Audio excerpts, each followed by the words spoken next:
Hi everyone, and welcome to the World of Work podcast. This podcast is a topic spotlight series and brought to you by Autism Valued Incorporated, previously known as Asperger's Victoria, and in relation to our World of Work initiatives. My name is Jacob Allen, and I lead all things employment related for the AV community, and I do this work with lived experience as my backbone. With my own diagnosis of autism, ADHD, and Tourette syndrome. We are a small non-profit doing big work, and this podcast is simply a means of trying to let more people know who we are and what we do. I hope you enjoy what we have to say. Let's get into it. Hello everyone, and welcome back to AV's World of Work podcast. Joining me today are two friends of mine and two friends of AV, Jennifer Spoor and Lyndel Kennedy, and they are both joining us from Trobe University and the Olga Tennison Autism Research Centre. I always stuff up that first part of that. But yeah, I'm excited to have them joining us today, and I brought them in today because although I'm not in the academic space and the way that I tackle many of these conversations and do my work is just directly through lived experience. But I've always valued your advice and your opinions and helping me understand, I guess the world of work for what it is, the study, the research, what's happening across the board. And as I work with you both, trying to do similar things in the same space, I just wanted to bring an academic lens to the podcast and just bring a genuine dialogue around rethinking recruitment and what that might look like in the future of work and over the next few years. Okay, so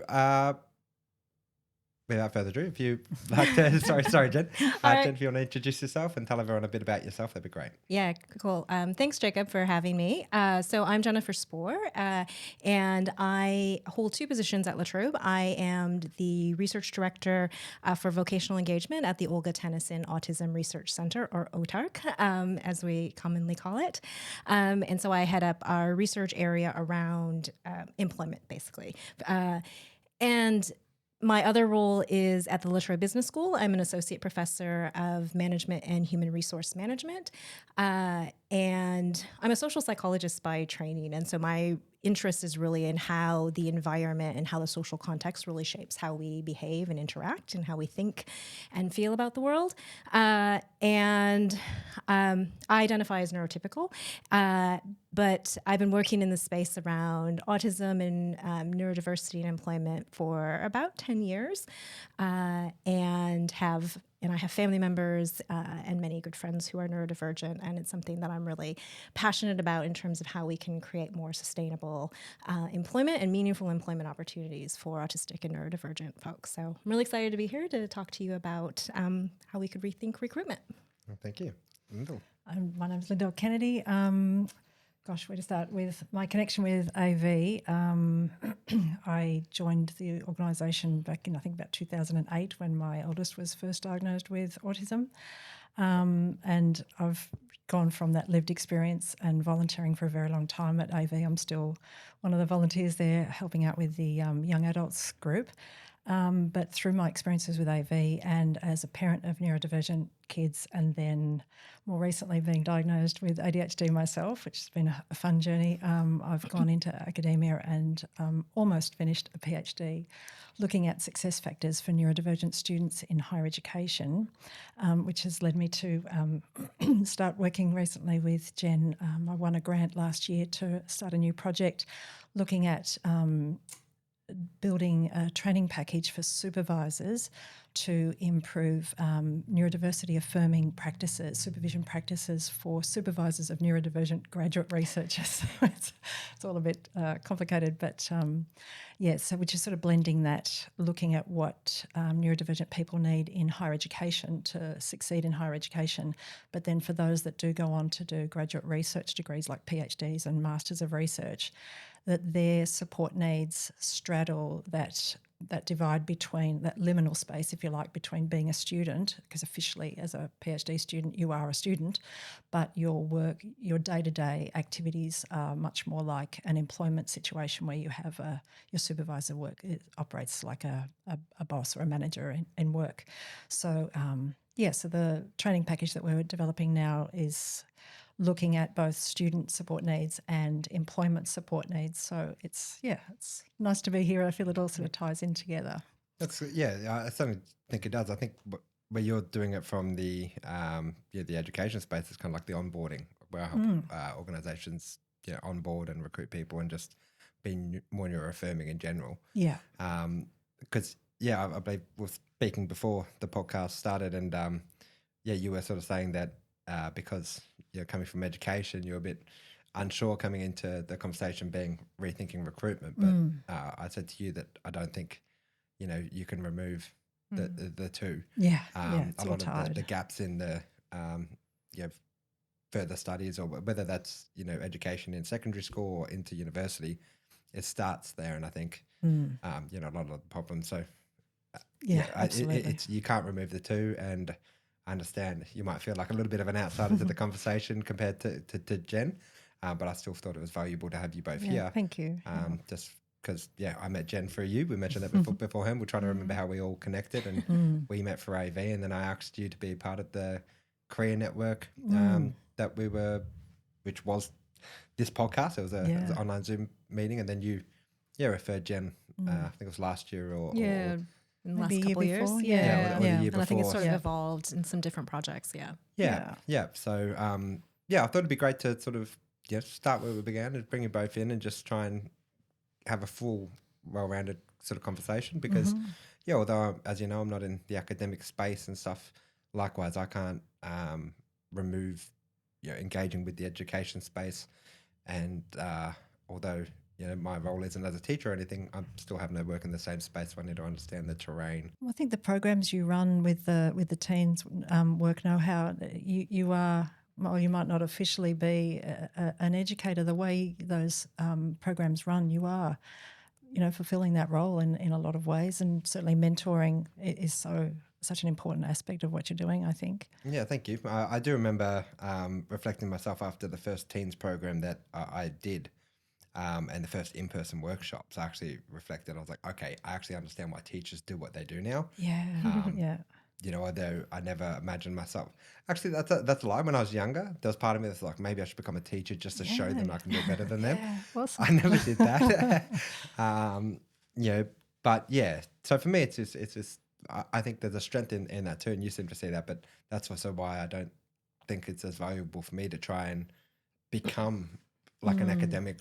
Like you both, where I can lean on yourself to have that knowledge, and if that comes more naturally, and then if I can be that bridge to kind of make it a bit more accessible and bring it to plain language, and that, I think that's the biggest and I value. think the work we do as researchers, that's really important to gather the evidence and to help build knowledge about what is needed, what autistic people want and need.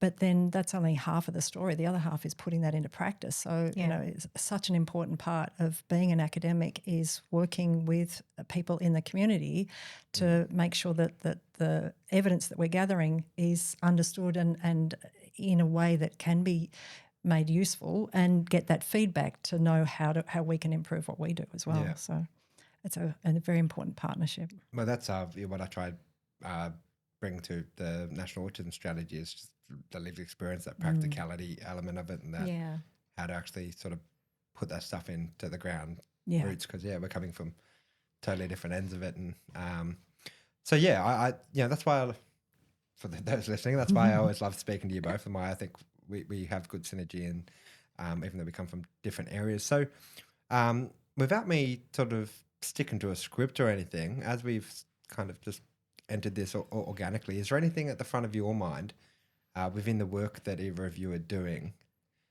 whether it directly speaks to rethinking recruitment, or if we just talk about the world of work at large? Is there anything important in your work that you think like not many people would know? Is there any challenges?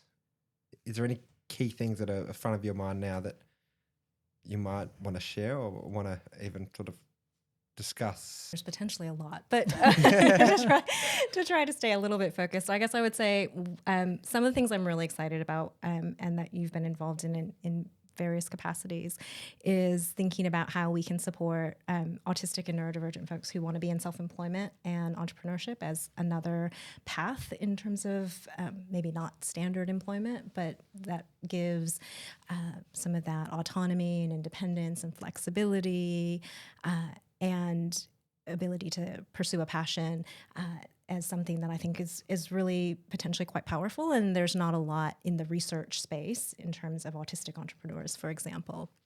So we've been doing a project with that. And so I'm really excited. That's still very much still working through what we've found. But I'm excited about that and where that might lead. I don't think it's an answer for, all the employment issues that autistic people experience, but I think for some and how if we can do things to make that pathway more accessible and more available and more, even more visible, having career practitioners more aware that self-employment might be a good option. I think there's lots of things that we can do to support young people and older people as well who want to go into that. So I think that's really exciting. So I'm interested to see where that takes us. And then I guess one of the things about, and I think it maybe comes up in one of the questions you suggested later, but kind of thinking about what part it relates to recruitment, because thinking about what meaningful work means to different autistic people and how that might vary, because I think that potentially influences like what a good recruitment experience might look like for them as well. And we've done a little bit of work on this, like what does meaningful work mean? What would it look like? And it's very varied. But I think that is something that we need to get a better handle on so that we can better think about the ecosystem more so that we can support those different pathways to meaningful employment. And perhaps move beyond that stereotype that if you're autistic, you're going to be great with computers. Exactly, It's just really irritating because it's not always the case by any means. That's similar. So that's kind of touches on what me and Jeremy were speaking about in the last one we kind of highlighted. He sort of asked when you think about the things that we're sort of well known for. I mentioned the stereotypes of introverted roles like being on the computer, coding, that sort of thing. But yeah, it's so varied because that's like saying, okay, because I'm not that, like I'm pretty good on computers, but not, it's not my autistic thing, but then again, creativity comes out in sort of different ways. So important. And so although a lot of the stereotypes do exist and I think they kind of also exist because like if there's not many other options, as we open up the world of work and there's more entrepreneurial endeavors and stuff, then those people who might have become computer people have different... Yeah, they see different pathways. They can see themselves in different roles and like, that's a possibility that I could pursue. Yeah. Because it's their brain and how they're, I guess if you're a computer person, we're thinking maybe like a coder or something, right? And you go, okay, that's like pattern recognition, I suppose, and like attention to detail and that sort of thing. But when we know AI, for example, is taking those sort of roles first, that doesn't, like, their brains are still going to be thinking like that. So how can you apply that now to social coding? And now you've got, I think I've got a vibe coding. So it's like, how's that creativity actually going to be like built? If you've got something that can build all these things in that virtual world, it's going to be more about how to build different. I don't know. I think it's going to be exciting to see. There'll be a lot of stereotypes. You look at the employment programs that some of the larger companies are doing to work with autistic people coming in. That there's so many of them are very much coded around coding and IT and cybersecurity, but there's so many other areas. It's just, one of the big things that came out of my PhD research is that my first few studies I was always looking at the data with, looking at people based on what diagnoses they told me that they had, whether they were autistic or ADHD or both or other neurodivergent conditions or neurotypical. And, as you would expect, you're seeing that the students that have neurodivergent conditions are passing less subjects and enjoying higher education less, and they've got more mental health challenges. But for my final study, I ignored what diagnoses people told me they had and just looked at their traits, their neurodivergent traits, and their skills in self-efficacy beliefs and executive functioning skills. And when I looked at the data that way via a cluster analysis, it came out that whether you were neurodivergent or not had nothing to do with it. It came back whether you were enjoying higher education, whether you were succeeding academically in higher education mattered. What mattered most was not your neurodivergent traits, but it was those study-related skills.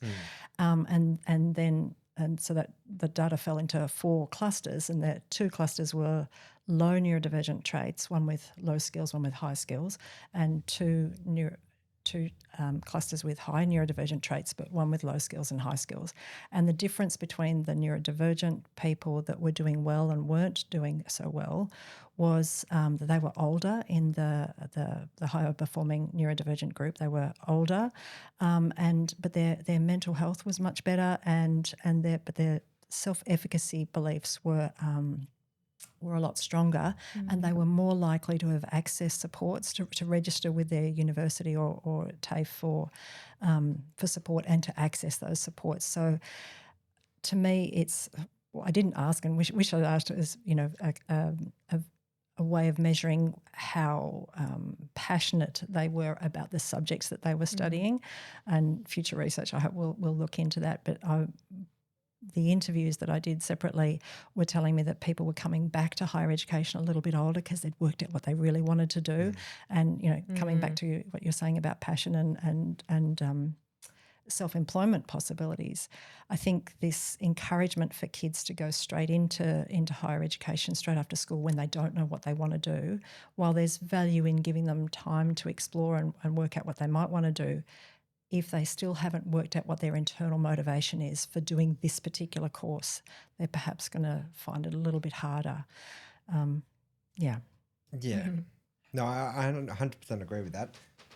So there were so many points my brain was just like... Ping, ping, ping. Yeah, I'm just trying to think of... The first thing you said is around how you stopped looking at the diagnosis. I found that quite interesting because I applied the same thing in the teens program, because I'd have students, and that's one of the things they can identify, if they're on the spectrum and what their diagnosis was. But when I'm looking at it on a spreadsheet, it make no sense. I've got someone who's like ASD level 3, but then they've got interest in, aerospace and random things. And I'm like, okay, so yeah, none of this adds up. Matter, you have to take every person almost at face value, like as an individual at face value. And then, I did the same thing. I just look at, okay, what are the hurdles? What are the things? What are that? And try and draw out those strengths, because, I think I'm a testament to sort of what you're saying about the passion, because as you're both probably aware of the story, but just for the listeners, not finishing school, being the class clown, kind of character. I was also class captain, so I don't think I was bad at everyone. I just... Class captain clown. There you go. Yeah, it was a weird mix. So that's funny. I was getting in trouble a lot, but I was also voted one of the nicest guys in school. We had this thing called a para-wiener. It was like I think we did each year that got voted for things. So I got funniest guy, nicest guy a couple of times. Wow. But at the same time, I was often in trouble.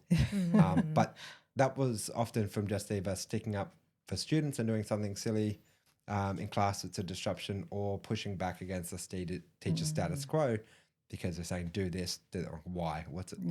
They never sold me the practicality. They never gave me that why. And I was never passionate about it, especially when you get the diagnosis young after I did, and you're made to feel, not all that strong and whatever. So, for myself, I left school at the end of year 9, went into a baking apprenticeship and all that. Only did that because my mum's rule was, if you leave school, you need to get a job. Yep. I was actually going to go into carpentry because my dad's a carpenter in school. That was one of the main things I was good at.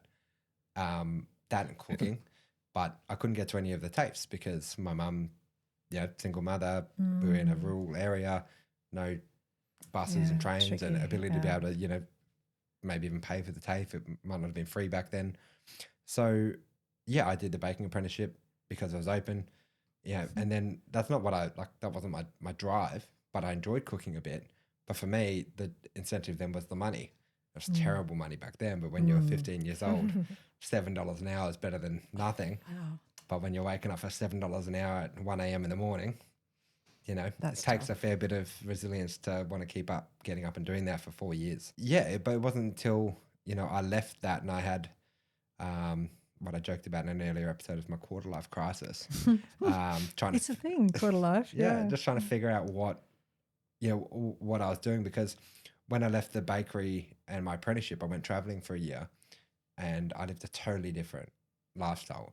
I lived out of a tent and out of the back of a hatchback driving around Europe for a year. Oh, wow. So going from working like every day kind of thing, it's crazy hours, silly to no bedtime, no weird, it was a full pivot then. So I knew I wanted to change.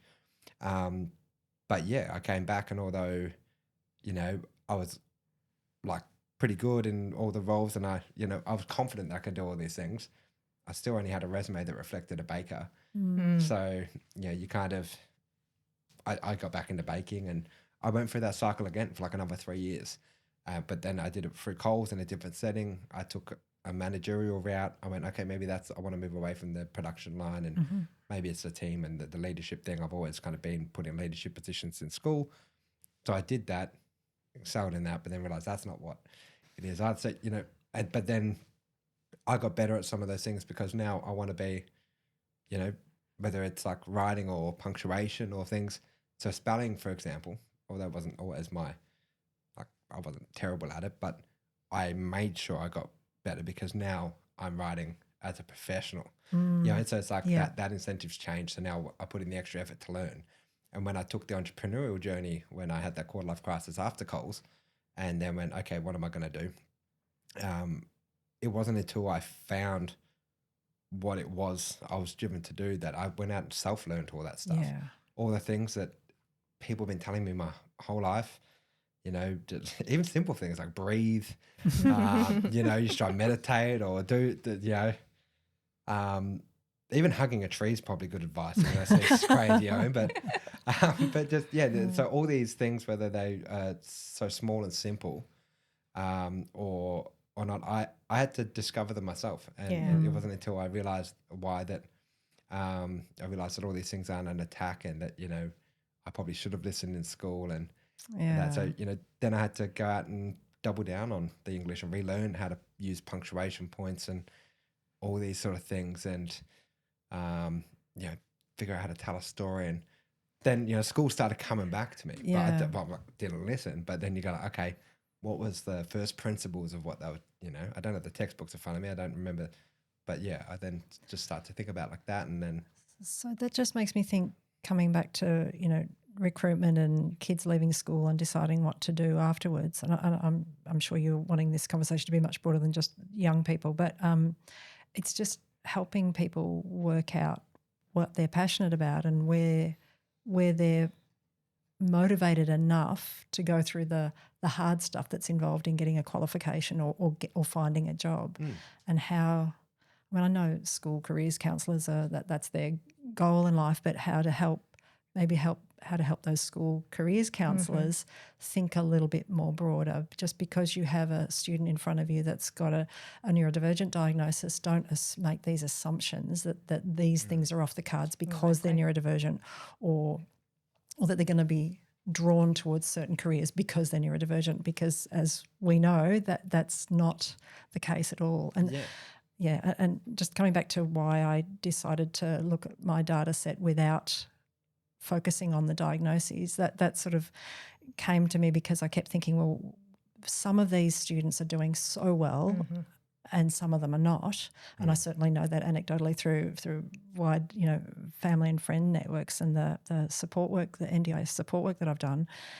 it's got nothing to do with the diagnosis, but then also I had people that completed my survey, but then got in contact with me afterwards and sort of said, I ticked the box that said I was neurotypical, but actually I've just been diagnosed. And you know, this project that we're doing now with supervisors, research supervisors, a number of them that have filled out my initial surveys are saying, well, actually, you know, I think I'm neurodivergent, or I've recently been diagnosed. There's just so much more awareness now and these later diagnoses. So I think focusing on people's diagnostic label too early is doing a disservice. And just to me, it just all comes back to passion and interest, but also that self-efficacy bit, which is all about seeing people doing what you want to do. So, and I think that's a really important part of what you bring to AV is your enthusiasm and your incredible work history. You've done so many different things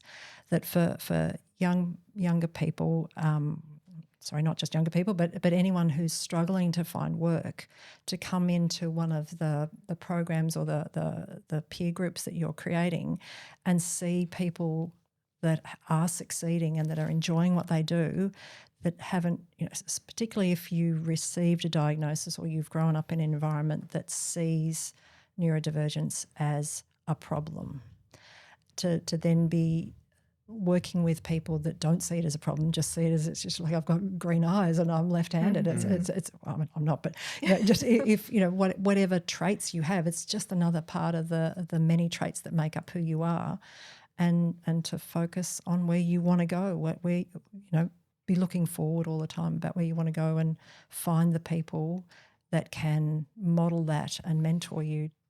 Yeah. Well, sorry, I'll talk too much. What's actually interesting is I had that experience coming into AV too, because I never disclosed at any of my previous workplaces, even Coles, which did have some small structures in place. Yeah. But yeah, it wasn't until it was made actually necessary. You know, although I knew some of the things that might have made me want to, you know, quit or pack up and leave or have a tantrum or whatever it might be. They weren't like part of that, you know what I mean? It wasn't, I wasn't Jacob the autistic baker. Yeah. I was, just a baker. Jacob, yeah. So, but yeah, in this where it's like, oh, that's actually part of the story, you know, and that's what's hard for me. It's like the story is a big part of like supporting other people and, you know, the youth I work with, it's important to them. But at the same time, like that's part of my thing is because I try not to live by that story, and I just, you know, try and get on with it. And but you can't ignore it. So it's a double-edged, you know. So when I was younger, I tried to ignore the diagnosis, like, no, I'm not this, I'm not that, and you to try and push back against everything that the doctors say, everything that your parents say, everything that everyone says. Yeah. And eventually, you come around to realize that, you know, you are. So it's having to just sort of accept that, and then, you know, having that acceptance in a place that actually supports you. And yeah, I told people I did the Autistic Pride Day symposium last year. One of the questions was asked about like getting a diagnosis. And I just said, just start with community, because you know, what we see on paper, the diagnostic level doesn't mean anything. And you kind of said it there, even with that diagnosis that gives you what, you know, ASD 1, 2 or 3 really.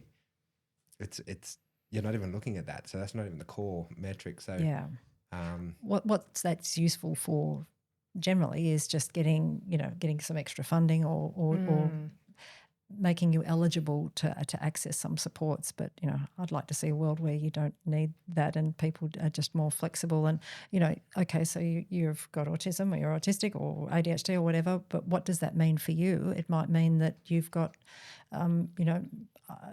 sensory sensitivities in certain environments, and lights and noises and smells might bother you, or you might have, you're probably going to have higher levels of anxiety. So therefore, we just need some strategies to help with that, and an understanding employer or teacher or whatever, just that flexibility and understanding and kindness. So that's, you know, the biggest thing that came out of the qualitative data I collected was that neurodivergent students in higher education, they just want kindness and compassion and a little bit of understanding. They're not asking for a lot. They're just asking for a tiny bit of flexibility when they need it, when other things are happening that make Yeah. Turning up and handing things in a bit harder. But and that's exactly the same in employment, I think. Yep. And Jen, I think you might be able to jump in this one. So, often when I think about those things, and when I'm advising employers and workplaces on how to make their workplaces more neuro-affirming, I think the important thing is to sort of realize is, and maybe you touch on this a bit more, where a lot of people who don't have a diagnosis are starting to come out, is, we shouldn't have to see so much push for it. And I think a lot of the biggest changes and benefits that are going to support the autistic community in a workplace, they're just human factors. So, we talk about a stereotype for a lot of autistic people, lights. I don't like lights either. As soon as I walk outside, the rest of my day is going to be spent outside in the laptop in the sunlight. But again, and that was when I was baking. It was all artificial fluoro lights. That changes your mood. It's damaging. So, if I was, we think about a supermarket or whatever, trying to make it, put a skylight in.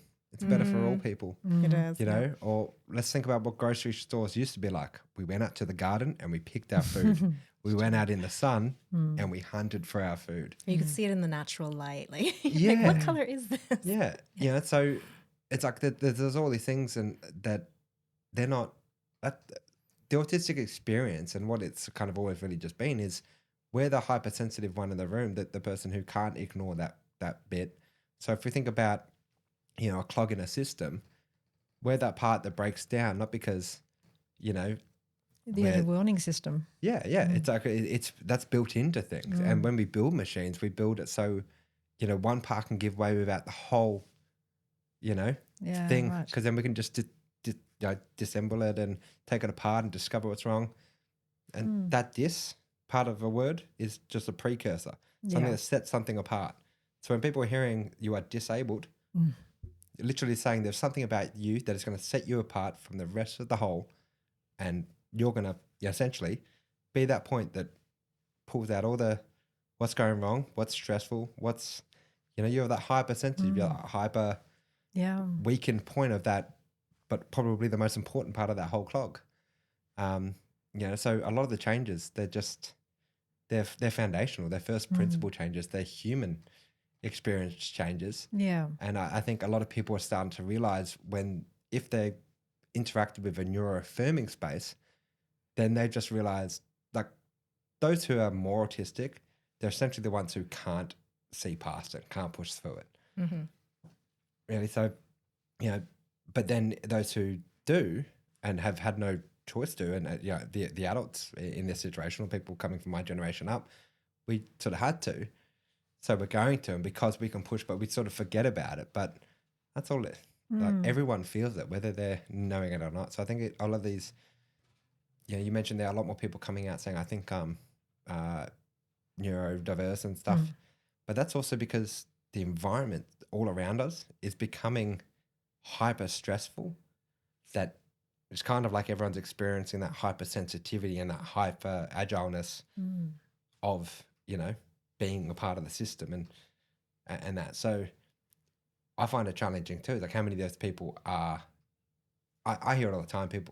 One of the things I hear with friends, they go, everyone's a little bit autistic, or, I experience that, or everyone's a bit, and it's like, that's not part of the experience. And a lot of it can be stereotyped. A lot of it can be made fun, but that's not when we all think of people, we've all experienced it in some sense, whether it's kids or, those we've worked with, what autism at its worst kind of looks like. And another reason why, I don't look at the diagnosis is because, I'd be Asperger's, high functioning, ASD level 1. But when I'm really having an autistic day, you'd probably consider I'm level 2. It fluctuates forever. It changes. And I think with that early, like you were saying, the early detection, early warning sort of system, I think a lot of the things in recruitment and in employment that autistic people might struggle with are things that as that builds up, even for neurotypical folks, like it becomes a strain and it becomes really difficult. And as there are other pressures that are laying on people, then those problems that were bothering mainly autistic and neurodivergent folks before, they're going to start bothering everyone else too. So yeah, if we fix and we create a better system, then it benefits everyone, and it's really helpful. Yeah, and we don't have to think about diagnosis. And if we're in a situation where we're just assuming people have different needs, and those needs might differ day to day a little bit, but we get to know our people, then we're going to get better outcomes anyway. So putting the relationship and the person first, I think, was always going to get us farther than just pigeonholing people into diagnosis or, your high support needs, your low support needs, but that can change, with what's going on with the person. So it's about the flexibility and the transparency and creating a space where people can feel comfortable and safe to be as authentic as they can, as they want to be. Yeah. Lyndel kind of touched on it before you said care. So I've got a question just based on what you're just saying there, just thinking about all the things we've just been talking about, and how do we get that into the hands of the people that can make the difference? And I'm thinking about, recruitment, HR recruitment people and organisations. I wonder if there's any work going on with them to help them understand neuroaffirming, because it's that if you've got a recruitment company or a HR team that's doing the initial screening, is there work being done with them to make sure that they understand that they're not screening people out for the wrong things? So there's definitely a little bit of work, and I know like the Australian Human Resource Institute has done some work around neurodiversity and sort of professional development in that space, and some surveys and so forth. And like the Australian public sector, they've done some work and they're collecting more data and so forth. So I think there is a little bit of work, but we have a long way to go. And I'm actually really glad you asked about the large recruitment agencies, because Beck Flower and I were just talking about that the other day, about how, trying to understand like what, how do these different big organizations that are responsible for recruiting for other big organizations, what principles are they enacting? If people are coming to them with disclosing that they're autistic and they might have different needs, or just struggling with their processes, what kinds of supports are they able to offer? We did a project recently where we were asking people about their different pathways into employment, autistic people, and they didn't really talk about standard recruitment agencies like your Hayes and so forth. But we didn't ask either. We didn't ask about that specifically. But I do think that where we can bring in those larger organizations and they can have more of an influence and show how it can be done, and show just even how they can be more, again, open and understanding and flexible and transparent in their processes. We've talked about lack of transparency in other contexts. I think that creates this model of, actually, that, there are different ways that we can do this. We don't have to fall back on what we've always done. We can be a bit creative. And even if you are, trying to work through 1,000 applications, there are ways that you can be, just nicer and kinder to the person, that you can give quicker feedback, that you can give clearer instructions, that you can just be more transparent in the process. And if those larger companies can show that, I think it could make a really big difference. But I don't know any specific work on it, but watch this space. We'll put it on the list. Yeah, exactly. Because I just keep thinking about, the interviews that I haven't done many interviews because I've been self-employed for a long time. But when I have done some recently, and I've asked for the questions to be provided beforehand so that I could just feel a little bit more prepared and just be a little bit less anxious, just like we asked you for questions for today. What is in those questions is perhaps less important than just having that feeling that I've got a list of questions, I've read them, I've got some idea about what's going to happen today, and that lowers one's anxiety enough to perform better. Because, interviews are a performance, and they're often just, to my mind, they're often assessing things that are important for the performance of an interview, not necessarily your ability to do the job. Yeah. So different interviewing processes, I think, would be enormously helpful for for a range of different employment environments and job opportunities. But if we could normalise always providing the questions ahead of time and just providing a bit more information about where to go, where to park, where the bathrooms are, just not social stories, not scripts, but just a little bit more background information so that the person turns up on the day slightly less stressed than they're going to be anyway, because you're going to get a better indication of a person's ability or suitability for a job if they're less stressed. Yeah. I think gamification is a really big answer for that. Not only in the sense of making like processes like a game, but if I think about, I buy a new game, naturally I'm probably not going to be very good at it, whether or not I played similar games before. I noticed that, I take that on board, I've accepted that. A lot of people don't take that same recognition when they're going out to the workforce. But what the video game provides is detailed instructions, a little bit of a tour, like run through here, shoot in this direction, do that. And an opportunity to redo. Little bits of that, opportunity to redo. You got checkpoints. If you fail, you can go back and start again. I like it. Right, so you got all these things. And that's something I am thinking about for like a solution for the sector. It had I've called it the career quest. And it's something I've thought about, and I'm working on a job seeker roadmap as a precursor to that, which I think I might have mentioned briefly. A tabletop board game. I'm just, No, that one's not a tabletop. That one I plan to be the gamified, career quest. I'd actually envision being something more like to Pokemon Go. Because I've never seen an app with the accessibility that app had. Anyone from young age and old could pick that up. But instead of going out and catching Pokemon, you're catching micro credentials and micro skills and learnings and lessons. Oh, interesting. And instead of going to gyms to verse a trainer, now you're going there to verse a trainer, but you're not fighting with Pokemon, you're fighting with intellect, you're fighting with, merit and being able to get the job done and stuff. So that's cool. But the more important part of why I mentioned that is that instructions part of it at the front of a game. Yeah. That really... a lot of employers don't sort of bring there's into this it. assumption that you've been called in for an interview and you're going to know all this other stuff. Yeah. That if you're lucky, you've got close family or friends that will word you up on all of that. But an awful lot of people don't have that. Exactly. And if you're going for a job interview in a field that none of your close contacts has any experience with, you're not going to know exactly what to wear and what the building is going to be like and how much time to allow for navigating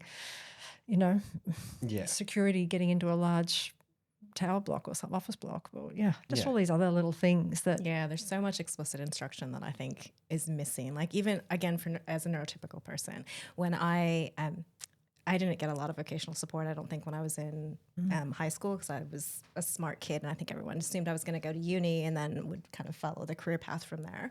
But I didn't do that. I didn't go to uni straight away. And my first job interviews, my first job searches as an adult, I totally bombed. I was so bad at, and because I had no idea what I was doing. My parents kind of had job for life kind of roles and high demand, where they basically didn't have to compete in any way for their jobs.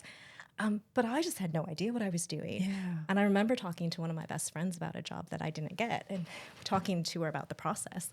And she's like, Jennifer, you're supposed to lie on those things. And I was like, what?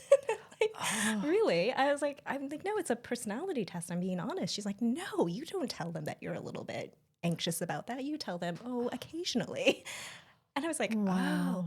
But it was just that kind of explicit, like, you've got to give this particular, view of yourself, this more idealized version of yourself that no one had ever, kind of told me about. After that, things were a lot better. But again, it's just that sort of explicit instruction that we're often missing. And then, when you go into a different role, a different kind of context, like when I applied for graduate school and then I applied for jobs, one of the great things about that is that there's lots of students who've gone before you and who've done that. And in the unis where I was, we had lots of models for, what a cover letter should look like, what a research statement should look like, and so forth. So we had lots of models to draw from.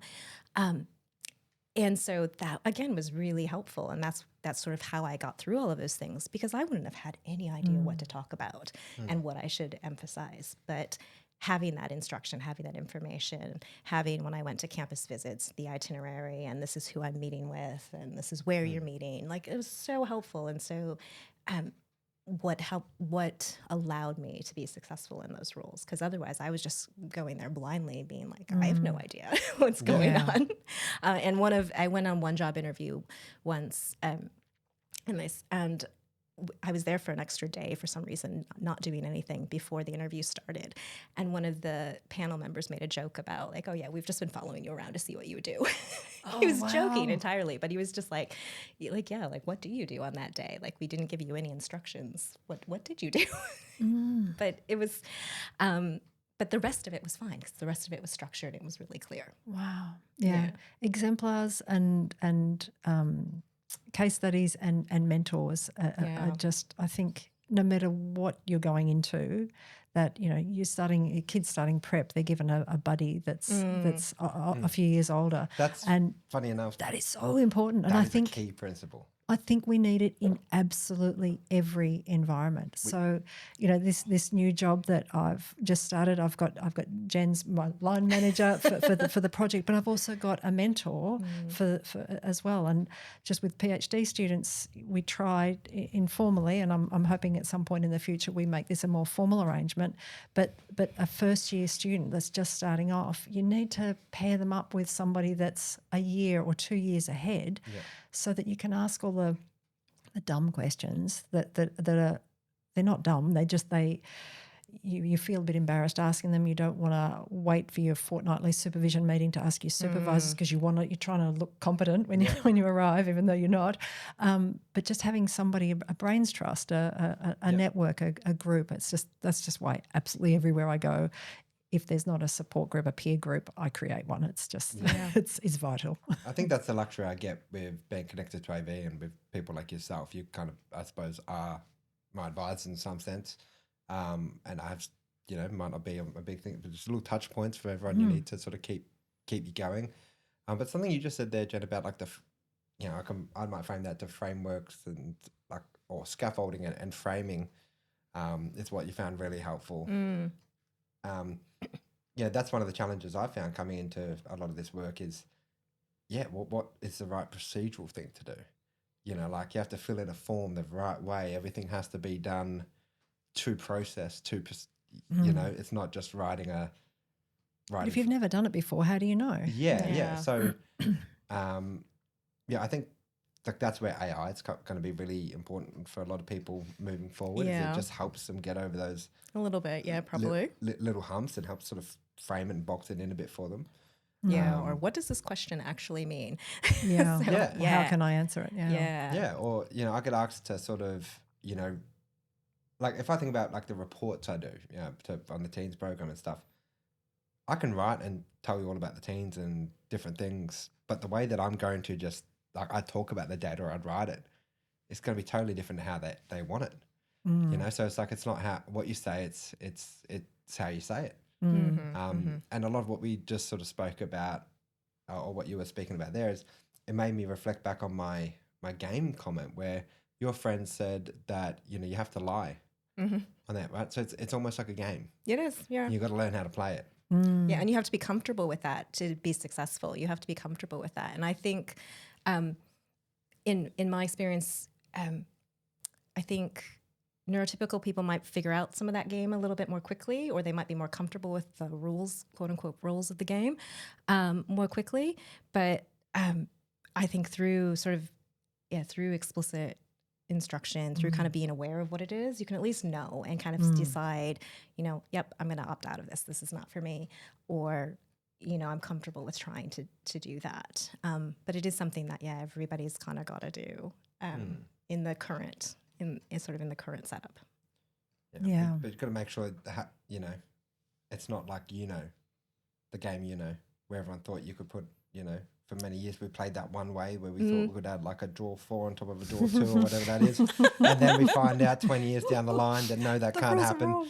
The rules of the game have changed and, you know, the rules do change. They're always going to be changing. And I think like the whole thing needs to change. But I think that's part of the problem is it's like a game, but no one's putting in any of those structures Yeah. that are Everyone thinks everyone else knows the rules, and they're the same rules that they're using. So yeah. I generally think that a lot of the education and the supports and the bodies around this would probably learn more from like software engineers and game designers and system engineers to support a lot of the sports than anything coming from like researching or health or allied health. Because, you know, a lot of the things that I've used to manage myself and help me get through all them are work-related principles, work-related sort of, you know, trainings and practices to communication that came from having to be a better public speaker. So I did, you know, I practiced doing random vocal things or affirmations or, you know, whatever you need to do to kind of get to that. But Well, I think one of the things about gaming and learning from the gaming industry is because it is so user experience focused. And so not just thinking about how does the game work, you know, from a technical side and, you know, what's the code that goes behind it, but like, what is the actual experience for the user? Is it something that is logical and makes sense? So my kids had a game on their Nintendo Switch that we just dropped out of after the first level because there were no clear instructions. We could not figure out how to get past this one particular enemy, and so it's just been sitting collecting dust on our cabinet because the user experience was really poor. But other games, like it's really clear, it's quite obvious, it's quite straightforward in how it's done, and you can tell that there's more kind of thought into and clarity around what you're supposed to do. But I think that's one of the things as well that I think management and organizations can learn from is that thinking about what does our recruitment process feel like to the applicant? You know, what is that telling the applicant about us? And I think if they took more of that perspective, they could create a better experience. And I think also one of the things that we lose sight of in some of these discussions as well is that we talk about like how candidates have to mask and kind of put on a show and act and be good at interviews and so forth. But also, you know, the manager, the interviewer is also putting on a show, right? They're trying to convey kind of the best version of the organization and trying to show what a great organization it is and, you know, the good things about working there and why it's fun or exciting or interesting. But they're rarely giving you that really authentic view of what it's like to work there, right? And so like you don't, even just like the mundane kind of stuff about the work. And I think so we call them realistic job previews in the literature. I think if we had more of those where we're more authentic as organizations and managers about what the workplace really is like, then we're conveying that authenticity matters. And I think, you know, it allows candidates to make more of that judgment of, is this a good fit for me? And it also creates an environment of, oh, hey, they're being authentic and showing me all of their kind of negatives or that they're not perfect. I think it frees up and gives a little bit more safety to then maybe if they want to disclose something, it creates a space where maybe that's more allowable. That's really good. Yeah. Yeah, I will note that we're going to have to end it there, but there's one last thing which maybe we'll have to touch on in another episode. Maybe I can talk about it in Jeremy's podcast or just do a standalone thing. But and maybe I'll mention some of this in some of my reflections on the project is about job chunking or task breaking a role down into tasks. So, you know, my role is program manager. But if I break that down to project manager, you know, programs are just essentially lots of different projects and break all that down. So I just task chunk everything.